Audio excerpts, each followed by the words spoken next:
ጤና ይስጥልኝ የተከበራችሁ አድማጮቻችን ከትርታ 97.6 ኤፍኤም የ600 ከሀገር ውስጥና ከባህር ማዶ ያዘጋጀናቸው ዜናዎቻችንና እንዲሁም ደግሞ ዕለታዊ የትርታ የቢዝነስ መረጃዎችን እናስደምጣችኋለን። አብራችሁ እንድትቆዩ በአክብሮት የምጋብዛችሁ ትርታ 600ን እየመራሁ አህመዲን ሸረፋ ከእናንተ ጋር ቆይታ አደርጋለሁ። እናንተም አብራችሁ እንድትቆዩ ስጋብዝ በልዩ ዘገባችን ከቅዳሜና እሁድ ገበያ ጋር ተያይዞ ቅኝት ያደረግንበትን ቆይታ ታደምጣላችሁ። ቴክኒኩን በመቆጣጠር በሱ ፍቃድ ባልቻ አብሮን ይዘልቃል። አብራችሁን ቆዩ።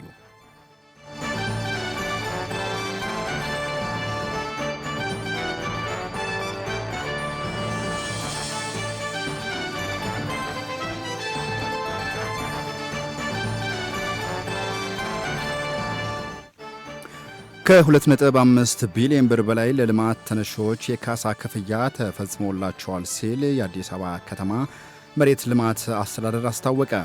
ቅርንጫፍ ጽሕፈት ቤቱ በተጠናቀቀው የ2018 በጀት ዓመት ለ1226 የልማት ተነሺዎች 2.5 ቢሊዮን ብር የካሳ ክፍያ ስለመፈጸሙ ነው ያስታወቀው። የአዲስ አበባ ከተማ መሬት ልማትና አስተዳደር ቢሮ ያለ ፕላን የተሰሩና የተጎሳቀሉ የከተማዋን ክፍል መልሶ በማልማት ከተማዋን ምቹ የመኖሪያና ተመራጭ ኢንቨስትመንት መዳረሻ ለማድረግ የተያዘውን ውጥን እንዲሳካ የበኩሉን አስተዋጽኦ እያበረከተ ይገኛል ነው ያሉት። ቢሮ በተለይም ባለፉት የለውጥ ዓመታት በኮሪደር ልማት፣ በወንዝ ዳርቻ ፕሮጀክት ምክንያት ለሚነሱ ህጋዊ የልማት ተነሺዎች ምትክ ቤት ቦታና የካሳ ክፍያ በመፈጸም አካባቢውን መልሶ እንዲለማ ክትትልና ድጋፍ እያደረገ ይገኛል ነው ያሉት። ከተከፈለው ካሳ 38.5 ሚሊዮኑ ለ581 የቀበሌ ቤቶች ለዕቃ ማጓጓዣ ትራንስፖርት የተፈጸመ መሆኑንም ኃላፊው አብራርተዋል። በበጀት ዓመቱ የልማት ተነሺዎች መረጃ አሰባሰብና የካሳ ትንተና ስራዎችን ለማዘመን ስራ ላይ የዋለው የካሳ ሞጁል የልማት ተነሺዎች ፍትሐዊ የካሳ ክፍያ እንዲያገኙ ከማስቻል ባለፈም ብልሹ አሰራርን ሙሉ በሙሉ ማክሰም ያስቻለ መሆኑን አቶ ቢሆነኝ ጨምረው መግለጻቸውን ኢዜአ ዘግቦታል።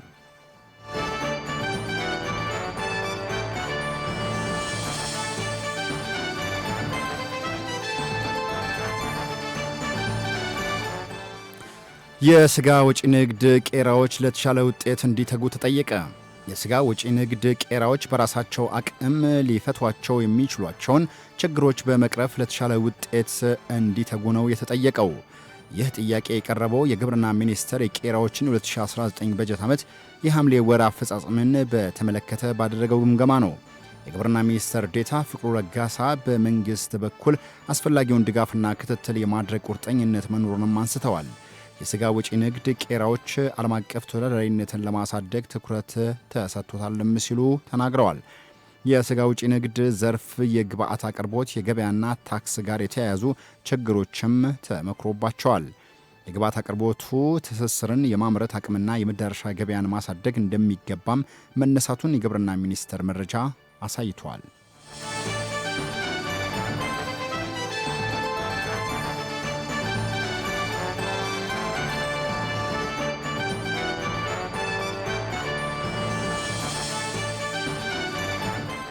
ኢትዮጵያ በ2019 በጀት ዓመት የ13.4 ቢሊዮን ዶላር የውጭ ንግድ ገቢን ለማሳካት እየሰራች ነው ሲሉ ዶክተር ክቡር ካሳሁን ጎፌ ገልጸዋል።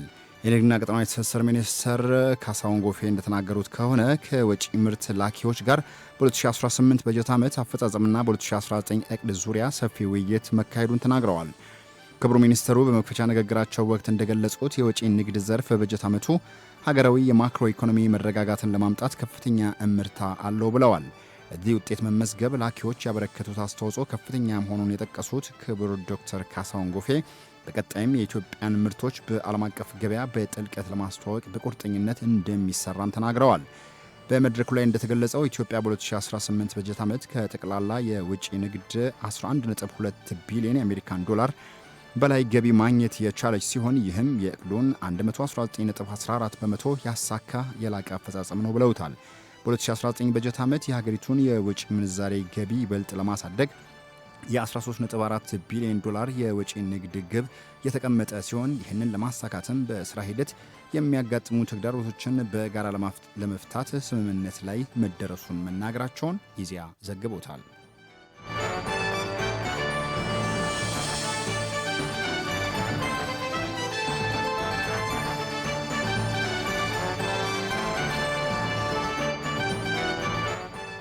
በልዩ ዘገባችን ወደምንመለከተው ጉዳይ አለፈን። በልዩ ዘገባችን የምንመለከተው ጉዳይ በተለይ በቅዳሜና እሁድ ገበያዎች ላይ ከምርትና ከፍጆታ ዕቃዎች አቅርቦት ጋር ተያይዞ ነዋሪዎች ምን ይላሉ የሚለውን ጉዳይ ተመልክተናል።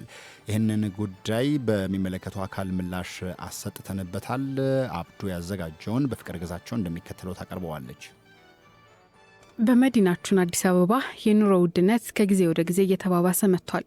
የምግብ፣ የፍጆታ ዕቃዎች፣ የቁሳቁስ፣ የትራንስፖርትና የተለያዩ አገልግሎቶች ዋጋ በእጅጉ በመናሩ አብዛኛው የከተማው ነዋሪ የዕለት ተዕለት ወጪውን ለመሸፈን እየተቸገረ ነው። በተለይም ዝቅተኛና መካከለኛ ገቢ ያላቸው ዜጎች የዋጋ ንረቱን ለመቋቋም አቅም እያጡ ሲሆን መሰረታዊ የምግብና የፍጆታ ፍላጎታቸውን ለማሟላት እንኳን እየተቸገሩ ይገኛሉ። በመዲናይቱ ከጤፍ ጀምሮ እስከ እንቁላል፣ ሽንኩርት፣ ቲማቲም፣ ድንችና ሌሎችም የዕለት ምግቦች የሚሸጡበት ዋጋ ከፍተኛ ነው።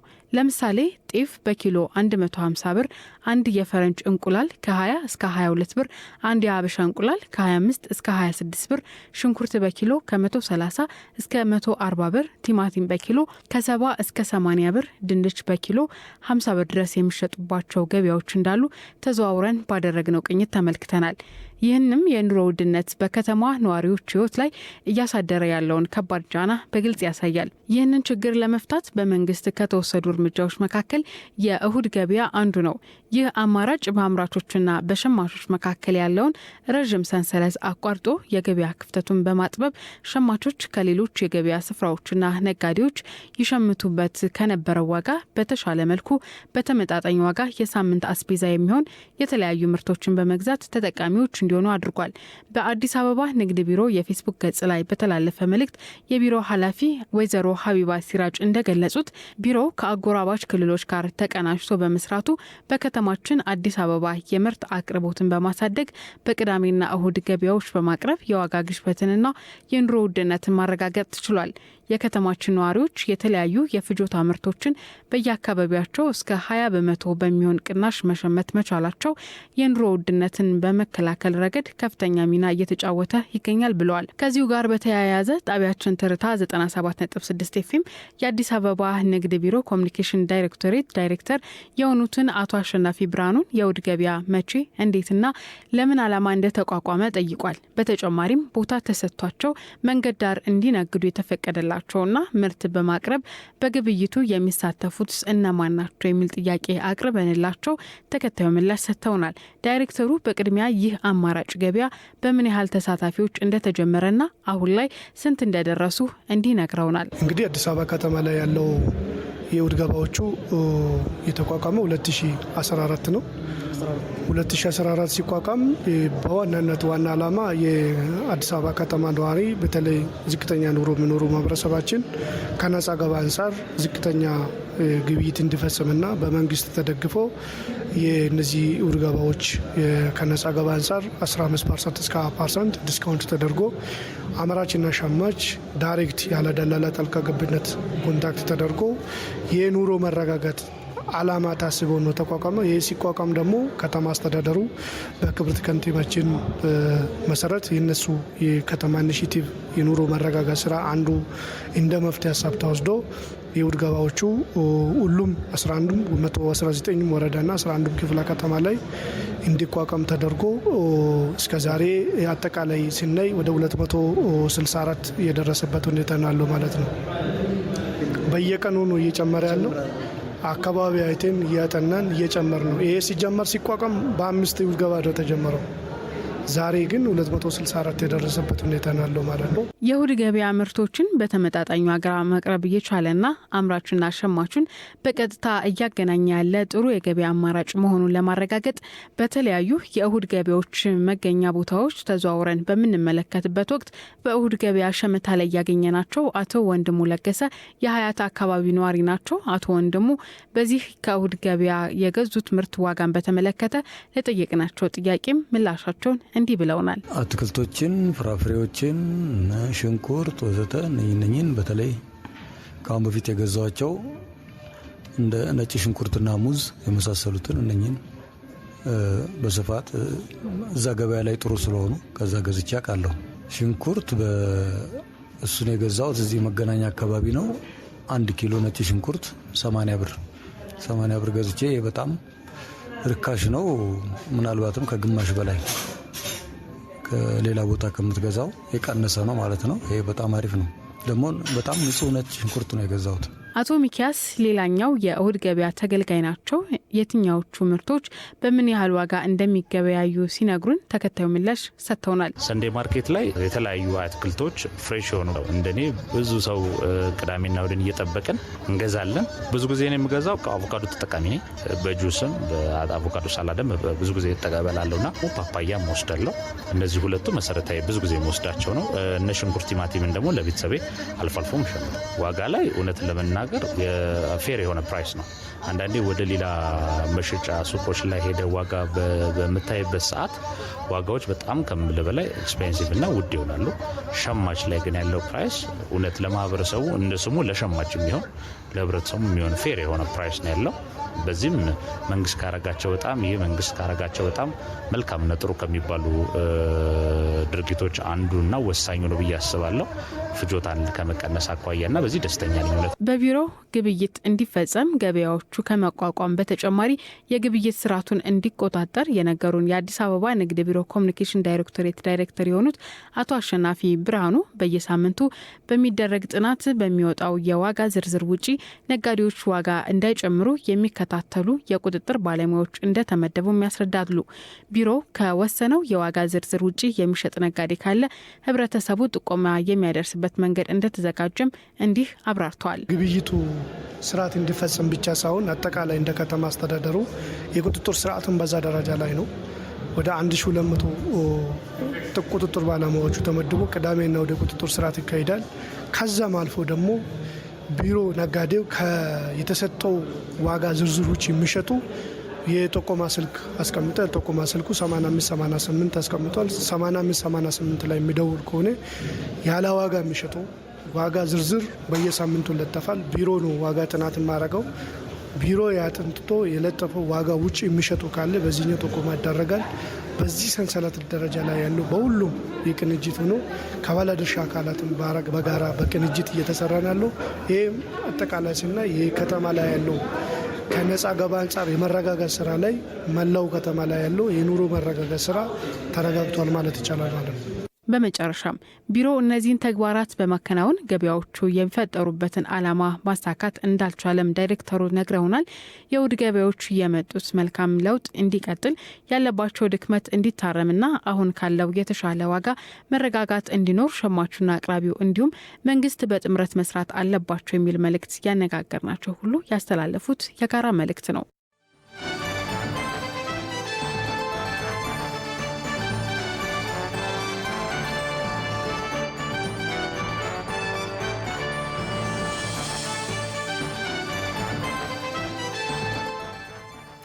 ከልዩ ዘገባችን ተመልሰን ተገናኝተናል። ትርታ 97.6 ኤፍኤም ላይ ትገኛላችሁ። አሁን ወደ ውጭ ዜናዎች እንለፍ። የማዳጋስካር ከፍተኛ ፍርድ ቤት በውጭ ሀገር ዜጎች ስም የተመዘገቡ መሬቶችን መንግስት እንዲረከብ የሚያስችለውን አዲስ ሕግ አጸደቀ። ማዳጋስካር በቅኝ ግዛት ዘመን በውጭ ሀገር ዜጎች ስም ተመዝግበው የቆዩ መሬቶችን ወደ መንግስት ይዞታነት ለማዘዋወር ያወጣችውን አዲስ ሕግ በከፍተኛው ፍርድ ቤት መጽደቁን ቢዝነስ ኢንሳይደር ዘግቦታል። የቢዝነስ ኢንሳይደር አፍሪካ ዘገባ እንደሚያስረዳው ከሆነ የሀገሪቱ የህገ መንግስት ፍርድ ቤት ነሐሴ 3 ቀን 2018 ዓ.ም የሰጠውን ውሳኔ ከህገ መንግስቱ ጋር እንደሚስማማ በማረጋገጥ ማጽደቁን ያስነበበው ዘገባው አዲሱ ህግ አገሪቱ እንደ አውሮፓውያን አቆጣጠር ሰኔ 26 ቀን 1960 ነፃነቷን ካገኘችበት ዕለት በፊት በውጭ ሀገር ዜጎች ስም ተመዝግበው ለሀገሪቱ ዜጎች ያልተላለፉ ቦታዎች በሙሉ በቀጥታ ወደ ማዳጋስካር መንግስት ባለቤትነት እንዲዘዋወሩ እንደሚያደርግም ጠቅሷል። ለኤምባሲዎችና ዲፕሎማሲያዊ ተልእኮዎች የሚያገለግሉ ይዞታዎች እንዲሁም ከነፃነት በፊት ለሀገሪቱ ዜጎች ተላልፈው የነበሩ መሬቶች ከህግ ውጭ መደረጋቸውም ተሰምቷል።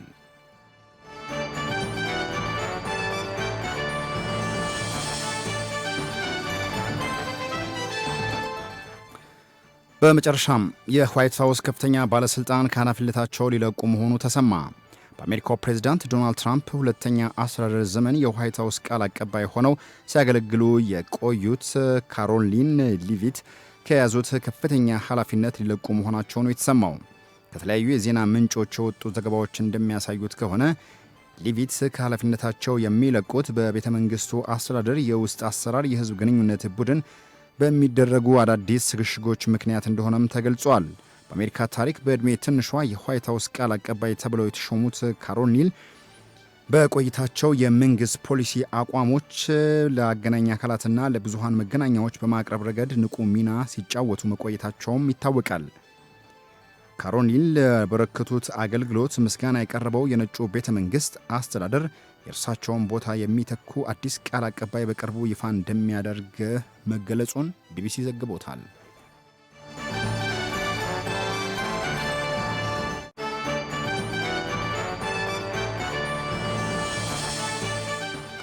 አድማጮች ሀገራዊና ዓለም አቀፋዊ ጉዳዮችን ነበር ስታደምጡ የቆያችሁት። አሁን ደግሞ ከሀገራዊ ጉዳይና ከዓለም አቀፍ ጉዳዮች ወጥተን ወደ ዕለቱ የቢዝነስ መረጃዎቻችን እናልፋለን።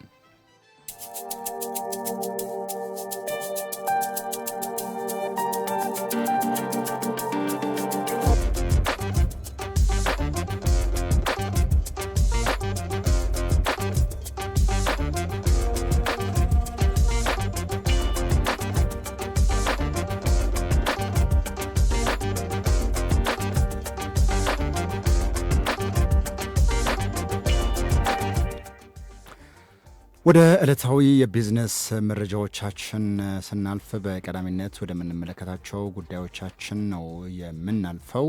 በዕለታዊ የቢዝነስ መረጃችን ከያዝናቸው ጉዳዮች መካከል ብሔራዊ ባንክ ለጨረታ ባቀረበው $125 ሚሊዮን የውጭ ምንዛሬ ጨረታ የባንኮች ፍላጎት ከ$470 ሚሊዮን በላይ መድረሱን አመላከተ። ባንኩ በጨረታው $1 161 ብር ከ80 ሳንቲም ገደማ ሲሸጥ በዚህም ከአንድ ወር በፊት በሐምሌ አጋማሽ በተካሄደው ጨረታ $1 በ157 ብር መሸጡንም አስታውሰዋል። በዚህኛው ጨረታ 28 ባንኮች ተሳታፊ የሆኑ ሲሆን 9ኙ የውጭ ምንዛሬ ሲያገኙ $1 የቀረበው ከፍተኛ ዋጋ 163 ብር ከ99 ሳንቲም፣ ዝቅተኛው ዋጋ ደግሞ 159 ብር ከ97 ሳንቲም መሆኑን ከባንኩ ያገኘነው መረጃ ያመላክታል።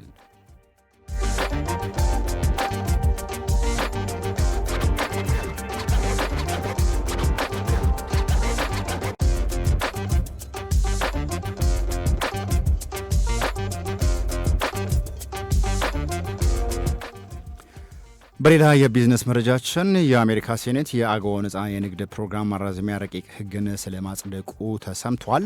ከአፍሪካ ሀገራት ጋር የሚደረገውን ነጻ የንግድ ትስስር የሚያጠናክረው የአጎዋ ፕሮግራም ማራዘሚያ ረቂቅ ሕግን አስመልክቶ የተወያዩ የአሜሪካ ሴኔት ከፍተኛ ድምፅ ብልጫ ሕጉን ማጽደቃቸው ነው የተነገረው። በውሳኔው መሰረትም ከሰሃራ በታች የሚገኙ 32 ሀገራት መስፈርቱን የሚያሟሉ የአፍሪካ ሀገራትን የጨርቃጨርቅ የመኪናና ሌሎችም ከ1800 በላይ ምርቶቻቸውን ያለምንም ቀረጥ ወደ አሜሪካ ገበያ የሚያስገቡት ፍቃድ እስከ 2028 ድረስ እንዲራዘም መደረጉን የአፍሪካ ኒውስ ዘገባ አመላክቷል። ሌሎችም ዓለም አቀፍ የመገናኛ ብዙሃን እንደዘገቡት ከሆነ አሜሪካ ይህንን ጊዜ በማራዘም ከአህጉሪቱ ጋር ያላትን ግንኙነት ለማሳደግ ፍላጎት እንዳላት ተገልጿል። ላለፉት 25 ዓመታት የአሜሪካና የአፍሪካ የንግድ ግንኙነት መሰረት ሆኖ የቆየው የአጎዋ ስምምነት የሚያበቃበት ጊዜ ከመድረሱ በፊት መራዘሙን በአሜሪካ ገበያ ላይ ለሚተማመኑ በርካታ የአፍሪካ አምራቾችና ላኪዎች መረጋጋት የሚፈጥር መሆኑን በዘገባው ላይ ተጠቅሷል።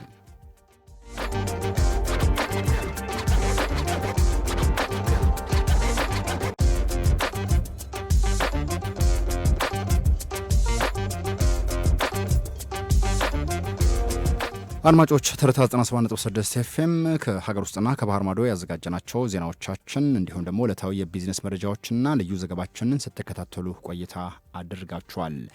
በቆይታችንም የተለያዩ ዜናዎችንና የቢዝነስ መረጃዎችን አስቀድመን ወደ እናንተ አደረስን። በቀጣይ በትርታ ራት ምሽት 12 ሰዓት ላይ ዳግም እንገናኛለን። አህመዲን ሸረፋ እያስተናገድኳችሁ ቆይታ አረኩኝ። ቀሪ ጊዜያችሁ ደስ የሚል እንዲሆን እየተመኘሁ በዚሁ ተሰናበትኩ። ጤና ይስጥልኝ።